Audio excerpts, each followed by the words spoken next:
You're listening to 5-episode thriller. Dare to like this episode and subscribe if you hunger for more. Now, let the shadows begin to stir. Title: Murder on the Ghan. A deadly plot episode 1 if. Someone had told me a year ago that I'd be sipping lukewarm champagne in a private sleeper car aboard the Ghan. Surrounded by the giants of modern crime fiction, I'd have laughed so hard I'd have spilled my instant noodles. But here I am, clutching a glass and pretending I belong, while the Australian Outback flickers past my window in an endless blur of ochre and ghost gums. They call this train a moving 5-star hotel. But right now, my stomach is a knot of cheap wine, expensive fear, and the kind of disbelief that doesn't fade even after the third complimentary glass. The American Mystery Writers Society doesn't just hand out invitations to debut authors like me.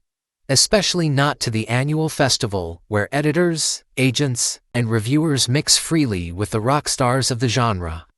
This year, someone must have pulled strings I didn't know I had. My name is Aaron Blake. One novel to my name. No awards yet, and only a modest advance that barely covered my rent back in Portland.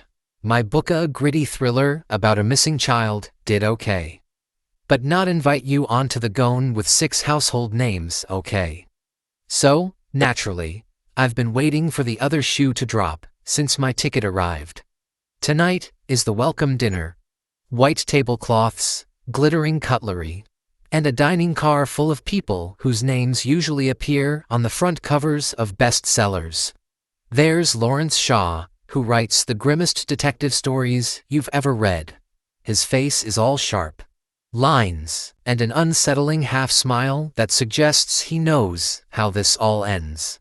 Next to him, Arabella Crow, the queen of historical murder mysteries, flutters her gloved hands as if even the warm air inside the car can't thaw her icy elegance. Across the aisle, Raymond Razor Miller is telling an inappropriate joke. He's as notorious for his off-color humor as his twisty serial killer novels. Clara Fields, a true crime writer with a podcast that makes me double-check my locks at night, nods along politely, though I can see she's recording mental notes for her next episode. Then there's Jacob Lynn, the golden boy of psychological thrillers, soft-spoken, devastatingly handsome, and so humble you almost forget he's a million-copy bestseller. And then there's me, the imposter at the end of the table, who smiled too wide when introduced and who can't stop replaying every awkward syllable I've uttered so far, when the conductor, a man so crisply uniformed he could have been cut from a his glass to announce the start of the festival. The car hushed. Outside, the sun dips behind a low ridge, casting an orange glow over the plains that seem to stretch forever. Inside, the clink of cutlery resumes, mingled with low laughter and the occasional pop of a cork. We're halfway through the lamb shank. When the games begin, Lawrence, naturally, starts it. A toast, he says, standing so suddenly his napkin flutters to the floor. He lifts his wine glass, a ruby shadow, trembling inside. To murder may it keep paying our mortgages. A ripple of laughter rolls down the table. I manage a chuckle, though my gut twists. Razor adds, and may the best plot win. Which reminds me, should we have a little competition? Who can come up with the best murder on this train? Arabella arches an eyebrow. Rather tasteless, don't you think? She says, in her crisp London drawl. No, think of it as inspiration. Razor leans forward conspiratorially, spilling a drop of Shiraz on the white cloth. We're crime writers. Who better to dream up the perfect murder than us? Give the society a story to gossip about next year.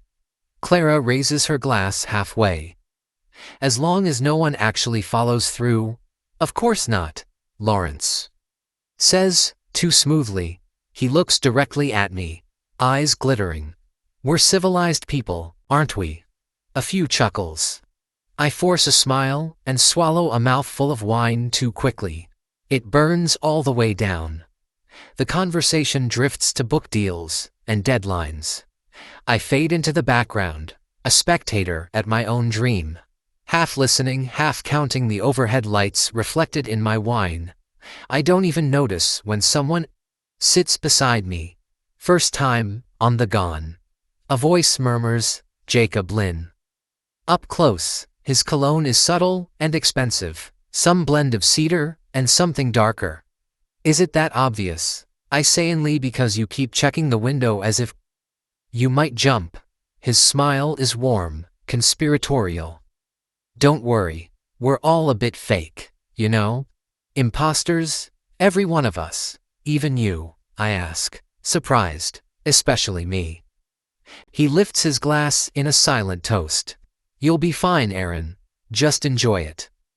Before I can answer, Lawrence clinks a fork against his plate, commanding attention once more.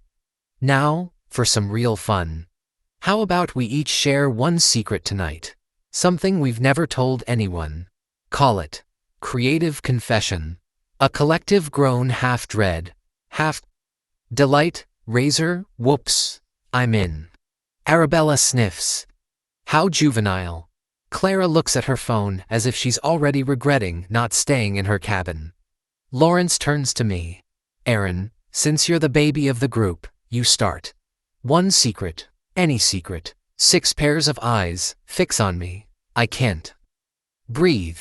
They don't know me. They have no idea how much I hate this game. My mind goes blank, then races. Say something trivial, something harmless. I once forged my mother's signature on a school note. 6th grade. I blamed the dog for eating the original. A polite laugh circles the table. Lawrence snorts. Adorable. All right. Jacob, your turn. And so it goes. Secrets flung like party favors. Razor once bribed a cop to get out of a DUI. Clara confesses she sometimes dreams about her own death and wakes up crying.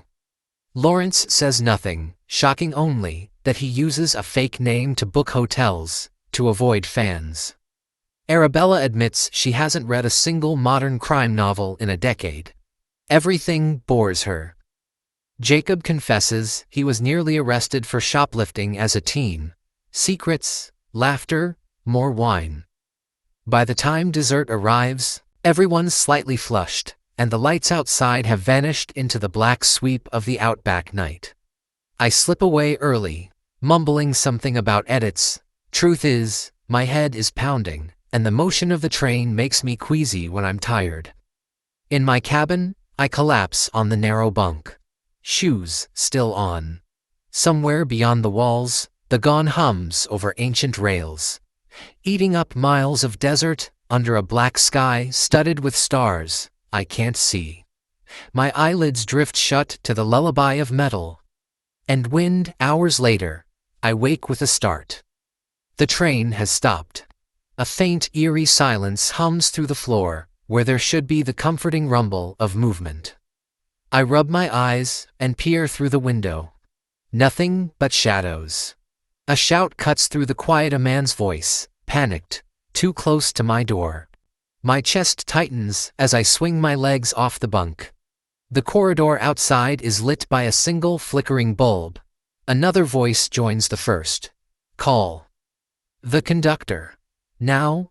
I step into the passage just in time to see Clara standing frozen halfway down the car, hands pressed to her mouth. Beyond her, Jacob kneels over something sprawled across the corridor carpet. Lawrence Shaw lies on his back, eyes wide open, a dark stain creeping through his shirt. Even from here, I know he's dead. Razor turns and sees me. His voice is cold and thin. Well, Aaron. Looks like our little murder game just got real. In the endless dark outside, the Ghan sits still as stone, and inside, 6 authors have become 5 suspects, including me, and I have no idea how to survive this story. The human mind has a cruel way of preserving itself.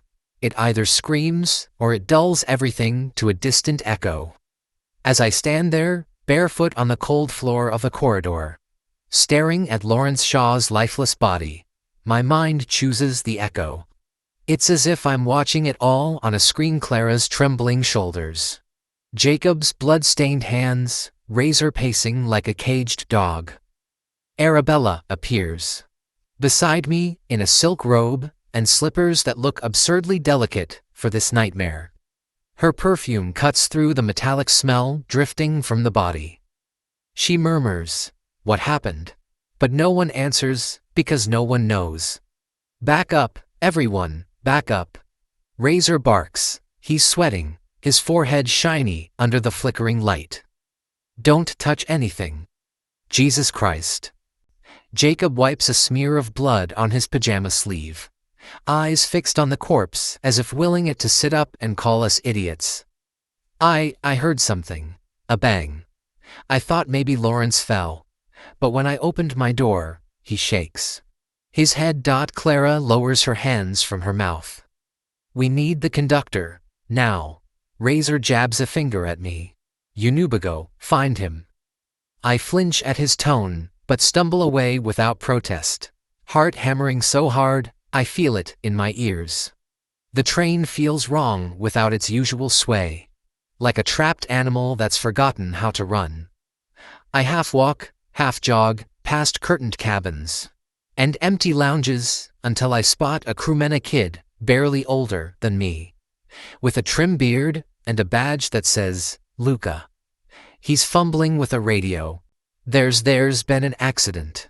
I gasp. He freezes. Where? Sleeper car. B. It's Lawrence Shaw. He's dead. There's blood. Luca's eyes widen, but training kicks in. He presses the radio to his mouth, voice calm, as he calls the conductor and repeats my words. Then he says, "Stay here," and jogs down the corridor towards the others. I do not. Stay there. I can't. I press my back against the wall, hugging my arms tight as my breath fogs the window beside me.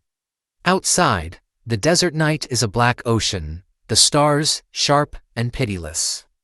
Somewhere, out there, dingoes howl or watch with yellow eyes. I jump when a voice rasps behind me. "Miss Blake." The conductor is here. Now Mr. Horvath, I think his name is. Tall, angular, with skin like old parchment, and a calmness that feels unshakable, until I see how tight his jaw is. "Miss Blake, you found the crew." I nod. Words won't come. He studies me the way my editor does when I pitch a plot twist she doesn't believe. Then he gently steers me back to the scene. The corridor is crowded now. 2 more crew members have arrived, blocking curious passengers further down the car. Razor is barking at them about fingerprints and preserving evidence. Clara's crying into Arabella's shoulder, which looks awkward because Arabella seems to resent the contact. Mr. Horvath clears his throat and raises his voice. A deep calm, like a judge, pronouncing a sentence. "Ladies and gentlemen, please, return to your cabins immediately. We are contacting the police in Alice Springs.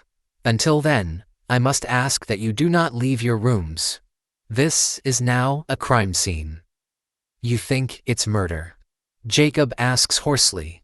He's still kneeling on the floor, though one of the crew keeps trying to guide him away.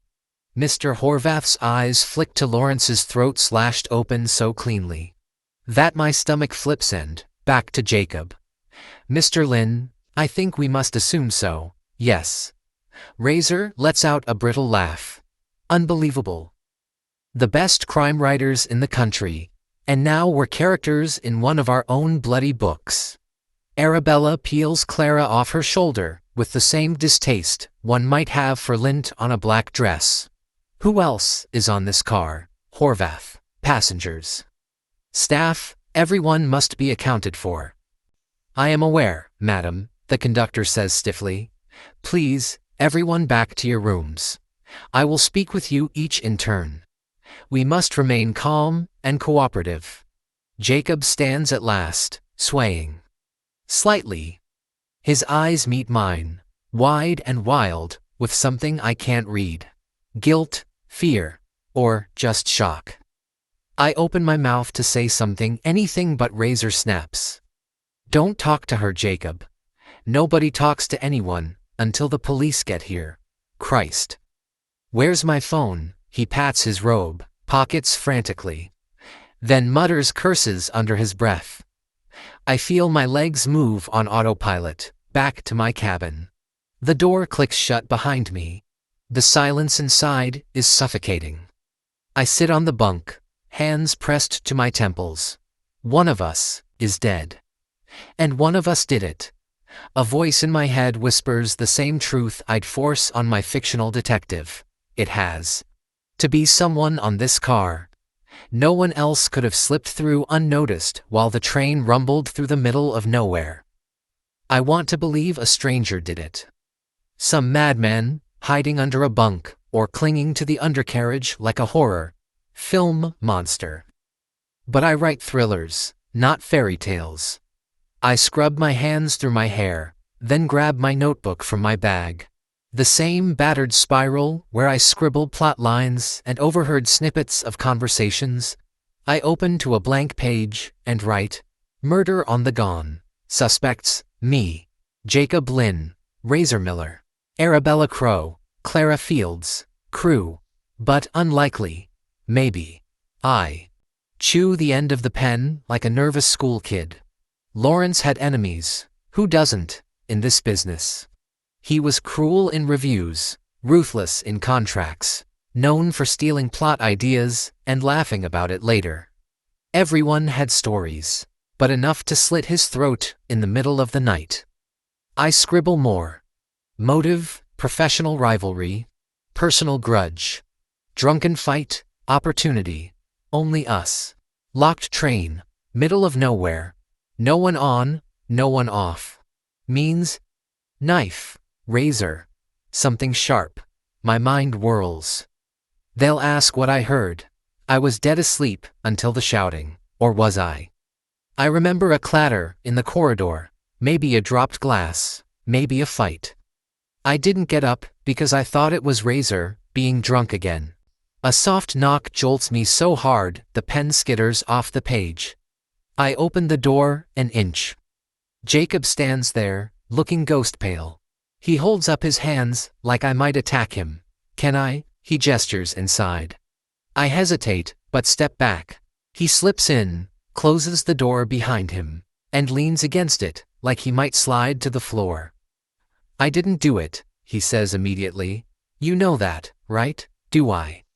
I hear my voice, cold, unfamiliar. He flinches.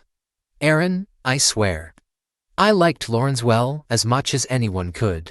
We all argued with him, but I found him like that. I didn't even touch him until I checked for a pulse. He runs a hand through his hair, eyes darting to my notebook on the bunk. You're writing it all down, old habit, I say. Helps me think. He sinks to the edge of the bunk, elbows on his knees.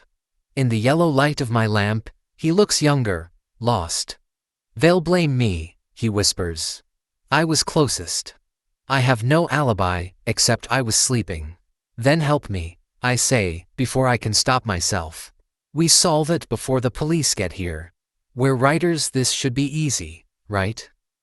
He looks up at me, something fragile flickering behind his dark eyes. Hope, desperation. Okay, he says. Okay, so what do we do first?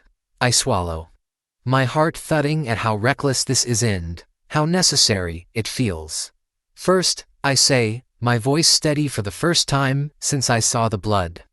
We figure out who hated Lawrence enough to write the ending none of us saw coming. Outside, the window, the desert night, watches us back silent, endless.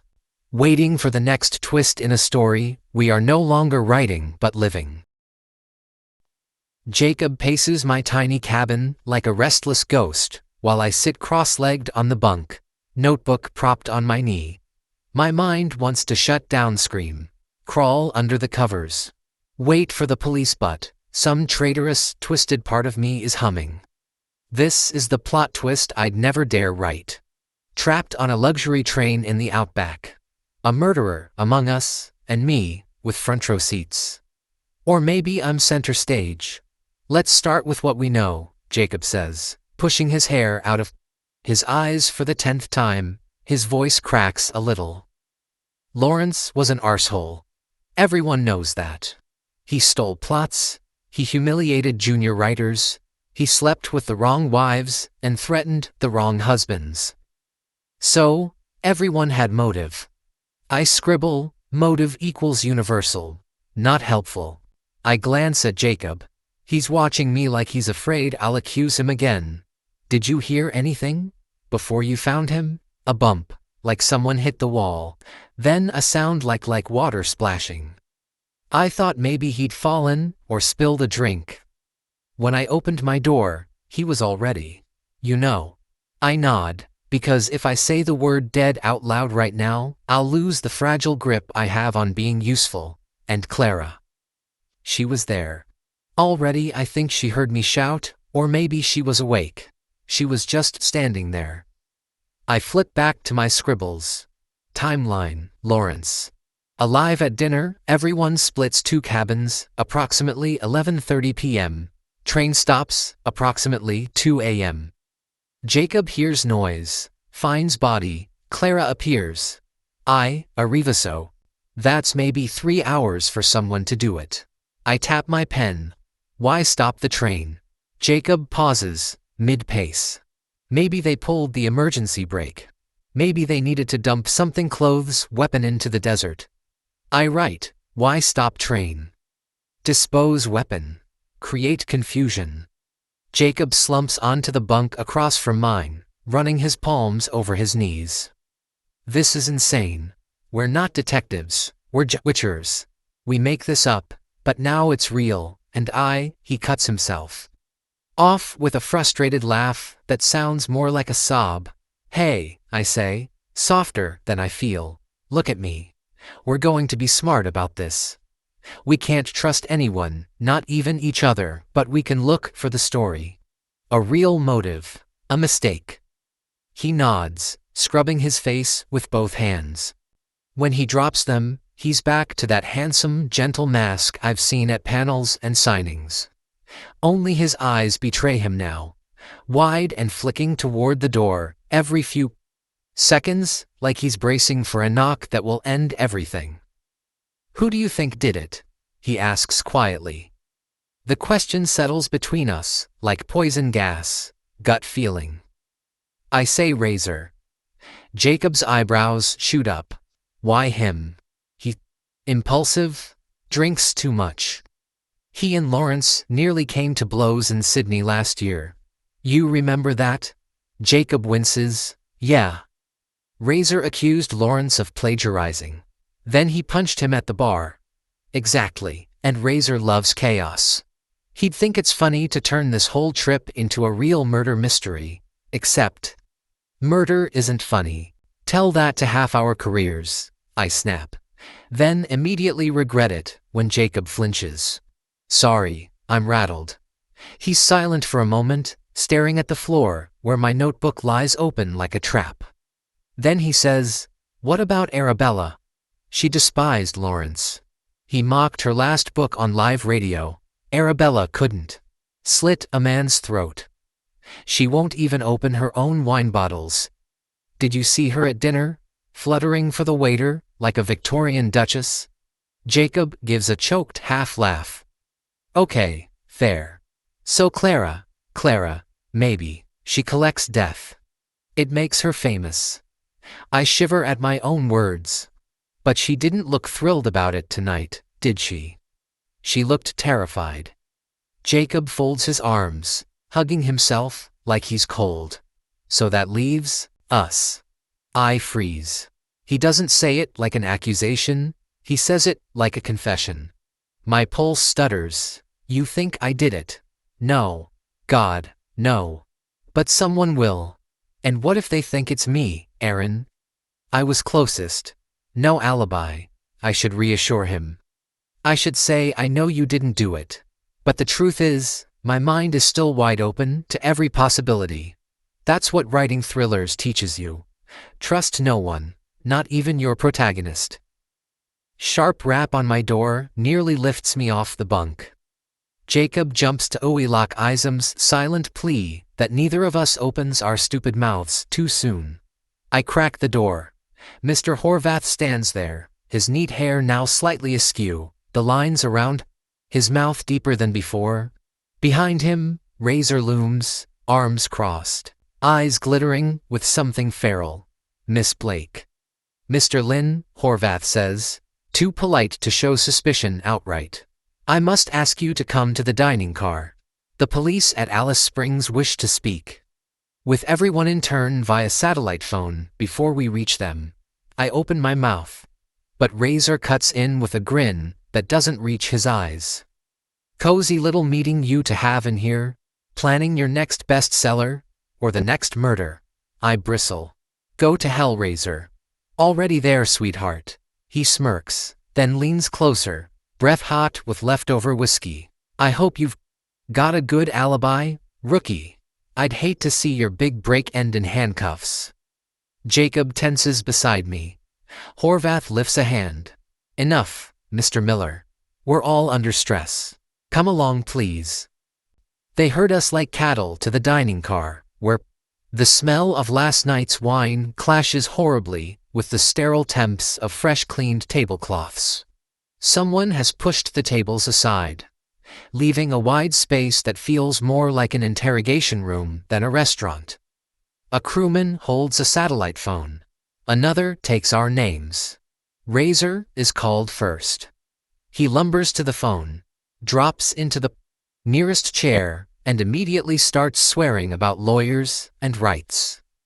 Jacob sits next to me, his knee bouncing so hard the whole bench vibrates. I don't know what to say to him. To myself, the desert outside is pale gray now, dawn creeping over the sand like a secret we can't hide from. Soon the police will board. Soon someone will be arrested. And I can't help thinking. In the books, the detective always solves it before the final page. But out here, on this train in the middle of nowhere, I'm not sure we'll even reach the last chapter, alive. End of episode 1. If this tale left you uneasy, give it a like, share it with someone brave enough to listen alone, and subscribe to 5-Episode Thriller